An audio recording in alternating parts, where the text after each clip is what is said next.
যে স্বপ্নের জন্য যারা প্রাণ দিয়েছে সেই স্বপ্নকে আমরা বাস্তবায়ন করবই। এটার থেকে আমাদের বেরিয়ে যাবার কোনো উপায় নেই। আমাদের প্রতিজ্ঞা রইল আমরা এটা করব। আমরা নতুন বাংলাদেশের অফিস এটা করেছি। নতুন বাংলাদেশ গড়ার জন্য আমরা এখানে এসেছি, সেটা যেন সবাই মিলে আমরা করতে পারি। দেয়ালের যে লেখাগুলো যখনই দেখি অবাক লাগে, এত কথা কিভাবে এদের মনে আসলো। এদের পেছনে তো কোনো কবি নাই, কোনো সাহিত্যিক নাই, কোনো পণ্ডিত নাই যে কথাগুলো জোগাড় করে করে দেবে, কিন্তু সারা শহর ছড়িয়ে আছে, অন্যান্য শহরেও আছে।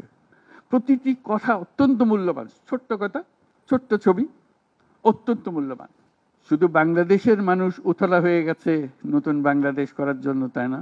আমাদের যত বাংলাদেশি সারা দুনিয়া জুড়ে আছে, তোমরা একটু আগে বলেছো তাদের কথা, তারা সবাই বলছে যে আমরা আসতে চাই, আমরা এই নতুন স্বপ্ন বাস্তবায়নে শরিক হতে চাই। কাজে তারা, তোমরা যে ঢেউ উঠিয়েছ শুধু এখানকার মনে না, সারা দুনিয়ার বাংলাদেশিদের মনে এই ঢেউ উঠিয়েছ, তারাও যোগ দিতে চায়। যারা বাংলাদেশি নয়, অন্যান্য দেশের তরুণরা, তারা বলছে আমরাও দেখতে চাই, কারণ আমাদের দেশেও এরকম দরকার।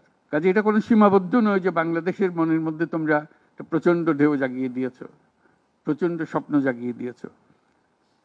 তোমরা সারা পৃথিবীর তরুণকে জাগিয়ে দিয়েছ যে এই তরুণদের হাতেই সৃষ্টি হবে নতুন পৃথিবী। কাজেই তোমরা যেটা করলা সেটারই একটা সূত্রপাত, তরুণদেরকে দিয়েই নতুন পৃথিবীর সূত্রপাত। এটা শুধু নতুন বাংলাদেশের সূত্রপাত না, এটাই নতুন বাংলাদেশের মাধ্যমে নতুন পৃথিবীর সূত্রপাত করছো তোমরা। তোমরা ইতিহাস। আজকে মনে হচ্ছে সাধারণ কয়েকজন তরুণ সামনে বসে আছে, কিছুদিন পরে এই সাধারণরাই অসাধারণ হিসেবে পৃথিবীব্যাপী স্বীকৃত হবে, যেহেতু তোমরা অসাধারণ কাজ করেছো। সেই কাজে যেন বিরতি না আসে, এটাই হলো আমাদের প্রতিজ্ঞা, যে আমরা যেন করতে পারি। আমার একটা প্রস্তাব থাকবে নাহিদ, আসিফ এবং তোমাদের সবাইকে, অন্তত মাসে একটা করে চিঠি লিখো আমাদের কাছে। শুধু স্মরণ করিয়ে দেওয়ার জন্য এটা বাকি রয়ে গেল, এটা ঠিক হলো না। কারণ আমরা হয়তো অনেক সময় মাথার থেকে ছুটে যাবে, যেহেতু তোমরা যেভাবে দেখে এসছো আমরা সেভাবে দেখতে জানি না। সেই জানানটা দেওয়ার জন্য আমাদেরকে গুঁতো দিতে হবে, স্মরণ করিয়ে দিতে হবে, যাতে করে আমরা এটার থেকে বিচ্যুত হয়ে যেতে না পারি।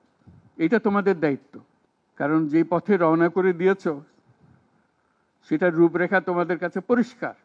আমরা হয়তো কিছুটা বুঝেছি, কিছুটা অন্যভাবে বুঝেছি, এরকম যেন না হয়। তোমাদের ঠিকভাবে যে স্বপ্ন তোমরা দেখেছ সেই স্বপ্নটা যেন আমরা আমাদের সাধ্যমতো রূপ দিতে পারি। বহু লোক বসে আছে যারা এই দুঃস্বপ্ন থেকে আমরা জেগে ওঠার কারণে তারা দিশেহারা হয়ে গেছে। একদিন চুপচাপ শুয়ে শুয়ে দুঃস্বপ্নের মধ্যে এরা ছিল, দুঃস্বপ্ন দেখছিল, আমরা শান্ত আনন্দ সহকারে লুটপাট করে যাচ্ছিলাম, হঠাৎ করে গোলমাল হয়ে গেল। তারা কি চুপচাপ বসে থাকবে? মোটেই না। খুব চেষ্টা করবে আবার তোমাদেরকে দুঃস্বপ্নের মধ্যে যাতে ঢুকিয়ে দেওয়া যায়, তারা শান্তমতে আবার শান্তিতে আবার তাদের রাজত্ব চালাতে পারে। তারা চেষ্টার ত্রুটি করবে না। কাজে যে কাজ শুরু করেছো এই কাজ সমাপ্ত না হওয়া পর্যন্ত এর থেকে বেরিয়ে যেও না। বাংলাদেশের জন্ম থেকে আজ পর্যন্ত এই সুযোগ আর আসে নাই, যে সুযোগ তোমরা আমাদের হাতে তুলে দেবে।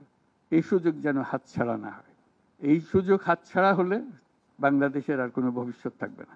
কাজে এইটা যেন শুধু রাষ্ট্র নয়, পৃথিবীর সম্মানিত রাষ্ট্র হিসেবে প্রতিষ্ঠিত হতে পারে, যেহেতু তরুণরা এটার হাল ধরেছে। এই কারণে এটা ভিন্ন, এই কারণে এটা ইউনিক, অনন্য। এই অনন্য একটা দেশ আমরা তৈরি করতে চাই। তোমাদের চিন্তায় স্বচ্ছ, তোমাদের চিন্তায় সঠিক, এটা মুঠো থেকে ছাড়বে না, হাত থেকে ছাড়বে না, এবং আমাদেরকে স্মরণ করিয়ে দেবে যদি আমরা এটার এই স্বপ্নের থেকে দূরে সরার কোনো কাজ করে ফেলে। আমাদের কারো কোনো ইচ্ছা নাই এই স্বপ্ন বাইরে যাওয়ার, এই স্বপ্ন বাস্তবায়ন করাই আমাদের সার্বক্ষণিক কাজ।